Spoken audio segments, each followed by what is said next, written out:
In 2013, American whistleblower Edward Snowden shook the world with his revelations about the US government's top-secret, extensive domestic surveillance program. Now he's back with something new, and it's about aliens. Yes, the gaunt, nearly skeletal figure with long talons, a scorpion-like tail, and a mouth full of razor teeth. The little green or grey men with oversized craniums, oversized eyes, tiny mouths, and the cat men, lizard men, dog men, or people with blue skin and strange tattoo-like markings, odd brow ridges, or pointy ears. What he's saying now isn't just intriguing, it's downright spine-chilling. It's a revelation that could force us to re-evaluate our place in the universe and challenge our understanding of biology. It could even lead to contact with intelligent beings, forever altering the course of human history. Join us as we dig deep into the shocking things Snowden has just spilled about aliens. Trust us, it's something we all need to know and be concerned about. To ensure the story's credibility, a brief refresher of the spy career of Edward Snowden is needed. Edward Joseph Snowden was born in 1983 in Elizabeth City, North Carolina, into a family in which nearly everybody worked for the federal government in some capacity. In 10th grade, Snowden stopped attending high school when he came down with mononucleosis. Instead of returning to finish school, he began taking classes at the local community college and became engrossed in computers, technology, the internet, and Japanese anime culture. Snowden joined the military in 2004 with the idea of aiding the US war effort in Iraq and helping free people from oppression. He enlisted in the US Army Reserve as a Special Forces recruit but lasted only 4 months after breaking both legs in a training exercise. Later, he landed his first job at the University of Maryland, working at a covert NSA facility near the campus. He then went to the CIA in information technology security, rising quickly because of his understanding of the internet and his computer programming skills. By 2007, the CIA had stationed him with diplomatic cover in Geneva, Switzerland, where he maintained computer network security. His experience there and working alongside CIA officers gradually led him to question his own role in the government. Snowden said he later secured a job with US government contractor Booz Allen Hamilton for one reason alone, to obtain evidence of Washington's cyber spying networks. He worked with them in Hawaii for 3 months before his bombshell leaks on America's vast surveillance program. As a former employee of the CIA and contractor for the NSA, Snowden had access to some of the nation's most closely held secrets. Like any curious mind with access to the CIA's version of Google might do, he went in search of answers to some of society's most pressing questions. Snowden then became famous for leaking information about the US government's surveillance of citizens. US authorities have wanted Snowden returned to the United States to face a criminal trial on espionage charges brought in 2013. Snowden is believed to have taken 1.7 million computerized documents that revealed massive programs run by the NSA that gathered information on emails, phone calls, and internet use by hundreds of millions of Americans. Evidence that the NSA was secretly building a vast database of US telephone records, the who, the how, the when, and the where of millions of mobile calls, was the first explosive of the Snowden revelations. Now, this man has once again made headlines with his claims about the existence of a parallel civilization on Earth termed extremals. These life forms, in Snowden's words, distinct from extraterrestrial aliens, coexisted with humanity for millions of years. They would be organisms that survive in harsh conditions like deep oceans, volcanic or icy landscapes, often in high radiation or extreme temperatures. These organisms demonstrate remarkable adaptability, raising questions about the possibility of more complex life forms in similar environments. In light of Snowden's claims, the term extremophiles took on a new dimension, suggesting the possibility of advanced beings living in Earth's unexplored regions. This reminds us of one of the most fascinating and diverse concepts that appear in various mythologies, conspiracy theories, and science fiction narratives: reptilian humanoids. Reptilian humanoids are typically depicted as tall and imposing figures, often standing between 6 to 9 feet tall. Their physique is muscular and robust, giving them an air of strength and power. Their bodies are humanoid in structure, with 2 arms, 2 legs, and a head, but their features are distinctly reptilian. One of the most striking features of reptilian humanoids is their skin, usually described as being covered in scales similar to those of snakes or lizards. The scales can vary in color, ranging from green to brown, black, and sometimes even shades of blue or red. The texture of their skin can appear rough and rugged, with a sheen that gives them a somewhat metallic or reflective quality under certain lights. The head of a reptilian humanoid is often elongated and reptilian in nature.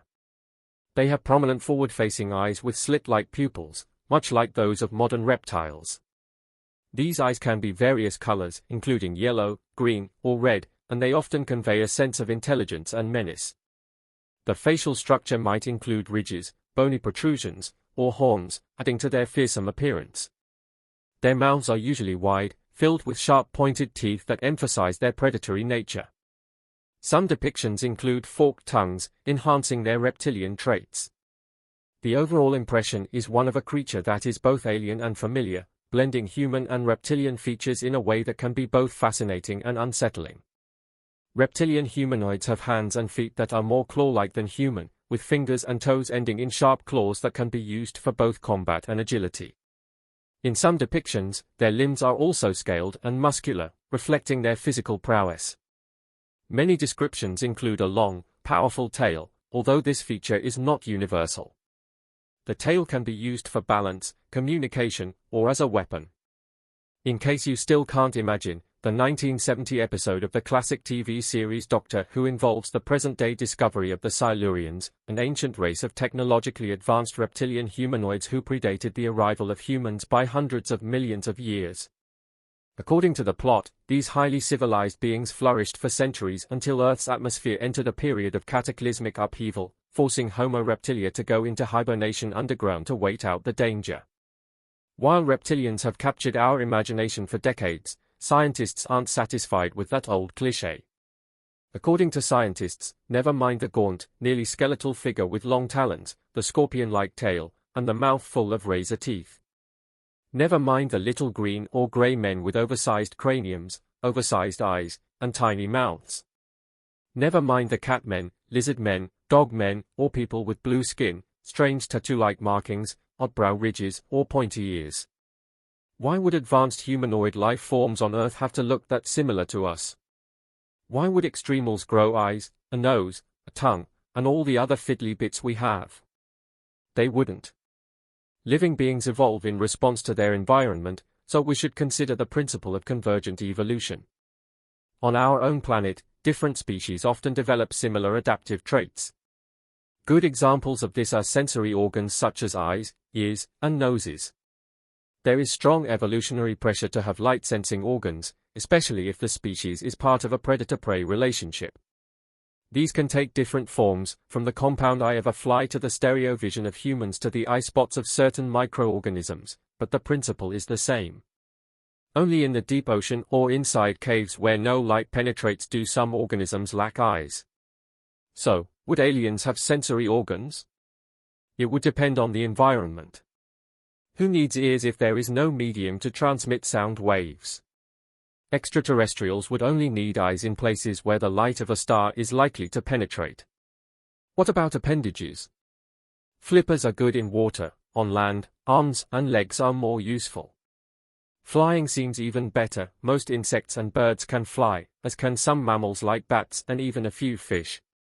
In short, given the natural tendency of all life forms to want to survive as long as possible, it would be a common trait of extraterrestrials to shed their limited organic bodies as much and as soon as they could. That means a truly advanced civilization would be so far from anything we've ever imagined that we would barely be able to comprehend its existence, and we would seem just as completely bafflingly bizarre to it. Where could we find them? Our planet is vast, beautiful, and mysterious. You can travel all across the world for years and still not witness even half of the mysteries and beauty that our planet has. It's so grand and versatile that it's hard to grasp how all of those various climates and natural differences can find a place on a single planet. Here are the 5 most extreme places on Earth. 1. Antarctica. As the coldest continent on Earth, Antarctica is the winner of extreme weather conditions and also the most untouched by humankind. Covering an area of 14 million square kilometers, Antarctica is the 5th largest continent. Despite being larger than both Oceania and Europe, Antarctica is unique in that it does not have a native human population. There are no countries in Antarctica. 7 countries made defined claims to Antarctic territory prior to the Antarctic Treaty of 1959, but the treaty does not legally recognize any claims. Antarctica also includes island territories within the Antarctic Convergence, the South Orkney Islands and South Shetland Islands claimed by the United Kingdom, South Georgia and the South Sandwich Islands administered by the United Kingdom and claimed by Argentina, Petoi Island and Bouvet Island claimed by Norway, Heard and MacDonald Islands claimed by Australia, and Scott Island and the Balleny Islands claimed by New Zealand. The Antarctic ice sheet dominates the region. It is the largest single piece of ice on Earth, covering over 14 million square kilometers, and ice covers approximately 98% of the land beneath. The ice can also be several kilometers thick, especially under the Antarctic Plateau. A mountain as towering as Japan's Mount Fuji, at 3,800 meters, would not even break the surface. At its deepest, Antarctica's ice is 4.5 kilometers thick, half the height of Mount Everest. If it all melted, global sea levels would rise about 60 meters. The lowest temperature ever recorded in Antarctica is -89.2 degrees Celsius, set in 1983 at the Soviet Union's Vostok station. Recently, satellites with advanced sensor systems measured even colder temperatures from space, detecting surface temperatures as low as -97.8 degrees Celsius.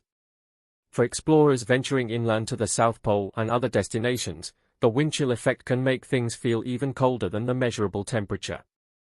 Its extreme conditions and inaccessible terrain have made it a challenging subject for study, preserving its secrets under a thick blanket of ice that has not melted for millions of years. This isolation has spurred countless theories about what lies beneath the surface, from ancient artifacts of lost civilizations to evidence of alien visitation and hidden military installations. The history of Antarctica is as vast and varied as the ice sheets that cover it. The continent's discovery is attributed to the Russian expedition led by Fabian Gottlieb von Bellingshausen and Mikhail Lazarev in 1820. However, ancient maps such as the Piri Reis map of 1513 suggest a knowledge of Antarctica's coastline before it was covered by ice. The extent of ancient civilizations' explorations and their understanding of the globe raise fascinating questions. Could they have visited Antarctica, leaving remnants of their presence now buried under the ice? One of the most tantalizing episodes in Antarctica's history is Operation High Jump. Officially titled the United States Navy Antarctic Developments Program 1946 to 1947, the operation was led by Admiral Richard E. Byrd and involved a massive military exercise with 13 ships, over 4,000 men, and numerous aircraft. Officially, it aimed to establish the Antarctic research base Little America 4, but the sudden and early termination of the mission has fueled speculation about encounters with unknown technologies or entities. Eyewitness accounts from the operation describe sightings of unidentified flying objects and advanced aircraft, suggesting a cover-up of an otherworldly nature. The alien hypothesis in Antarctica is bolstered by numerous accounts of UFOs and strange phenomena. Reports of silver disks darting across the sky, often at speeds and with maneuvers beyond the capabilities of known aircraft, are common among those who have worked or lived on the continent. These accounts lend credence to theories that Antarctica is a hotspot for extraterrestrial activity, possibly serving as a base or waypoint for advanced civilizations.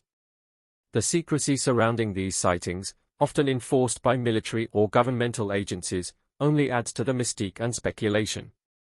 Death Valley, California, is regarded as the hottest place on Earth. The geologic history of Death Valley is extremely complex, involving different types of fault activity at various periods, crustal sinking, and even volcanic activity. Essentially, Death Valley is a graben or rift valley formed by the sinking of a tremendous expanse of rock lying between parallel uplifted tilted block mountain ranges to the east and west, a type of fault activity called block faulting. This began to form the valley about 30 million years ago. As crustal blocks sank, they formed the Great Trough of the valley, and other blocks were uplifted to gradually form the adjacent mountain ranges. As the valley sank, it was filled by sediments eroded from the surrounding hills.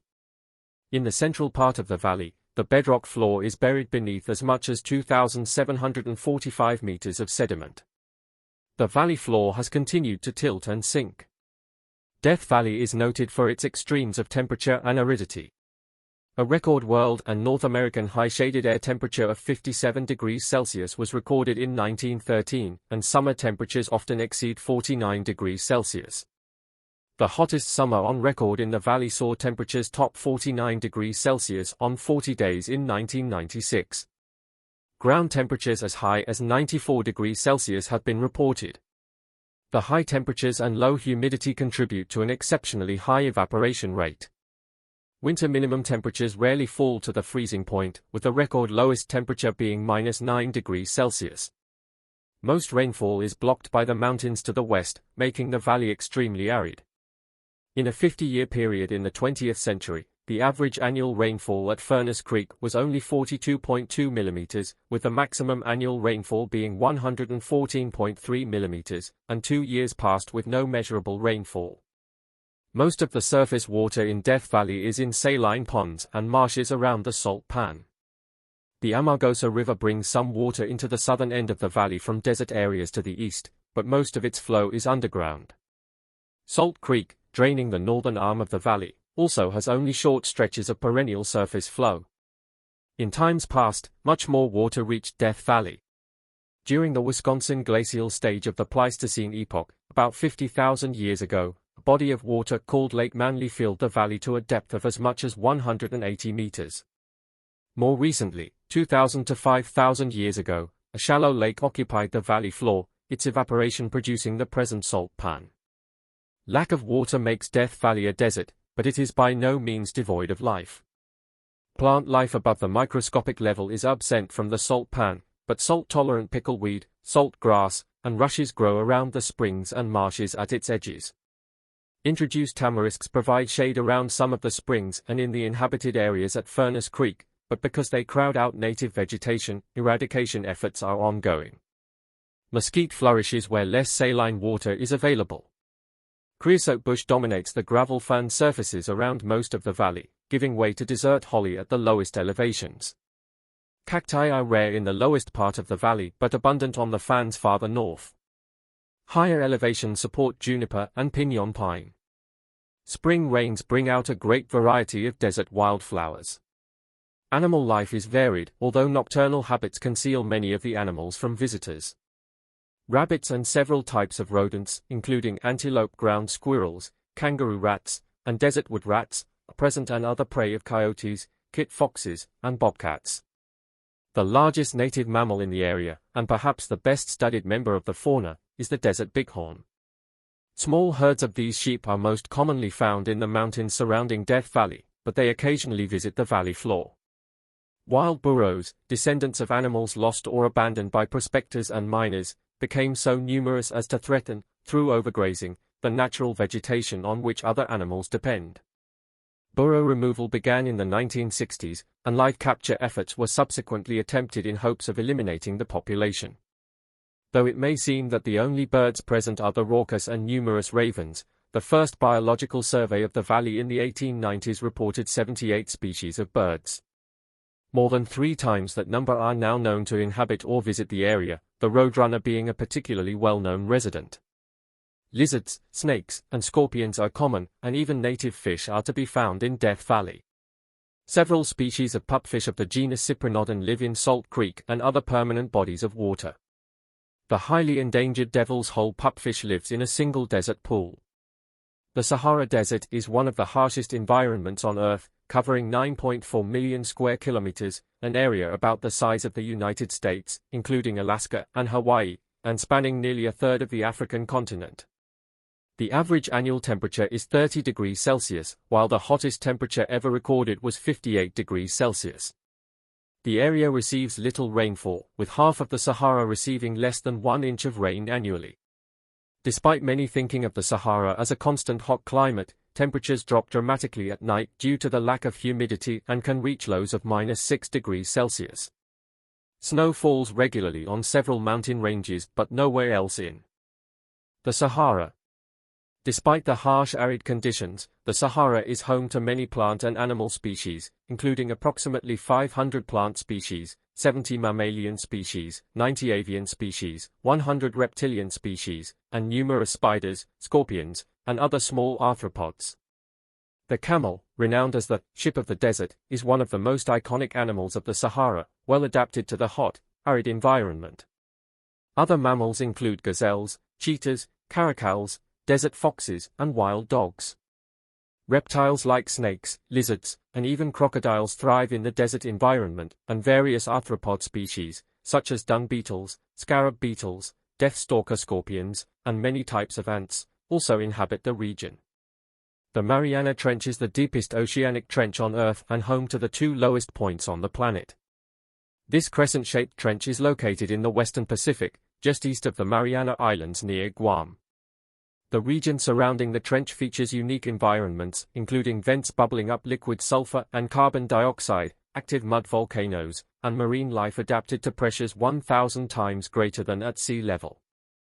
The Challenger Deep, at the southern end of the Mariana Trench, is the deepest spot in the ocean, measured at about 10,894 meters. Another deep point, the Sirena Deep, lies 200 kilometers east of Challenger Deep and reaches a depth of 10,109 meters. Despite the trench's depth, it is not the closest spot to the center of Earth due to the planet's equatorial bulge. The crushing water pressure at the trench floor is over 703 kilograms per square centimeter, more than 1,000 times the pressure at sea level. Despite these harsh conditions, scientific expeditions have discovered surprisingly diverse life in the trench. Animals living at the trench's depth survive in complete darkness and extreme pressure, with food being extremely limited. Common organisms include xenophyophores, amphipods, and small sea cucumbers. The Mariana snailfish, living at depths of about 8,000 meters, is an unusual creature that dominates its ecosystem. Other significant discoveries include microbial mats feeding on hydrogen and methane released by chemical reactions between seawater and rocks, showcasing the trench's unique and extreme environment. The chain of salt lakes, such as Lake Arera, in the Danakil Depression never reach the Indian Ocean.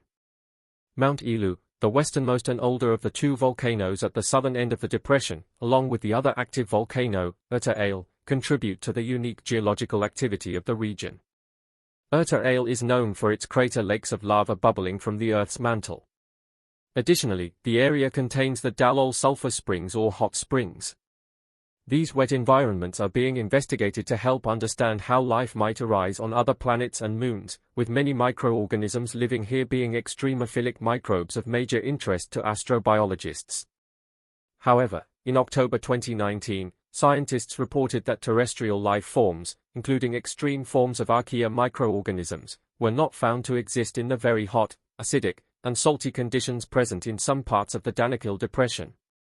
That's all the information we have for you today. Don't forget to give us a thumbs up if you enjoyed today's episode, subscribe if you haven't already, and hit the bell so you never miss out on future episodes. Be sure to also tell us what you think about today's content. Everyone's support motivates us to continue delivering quality content and always improve. As always, thanks for watching, and we will see you next time.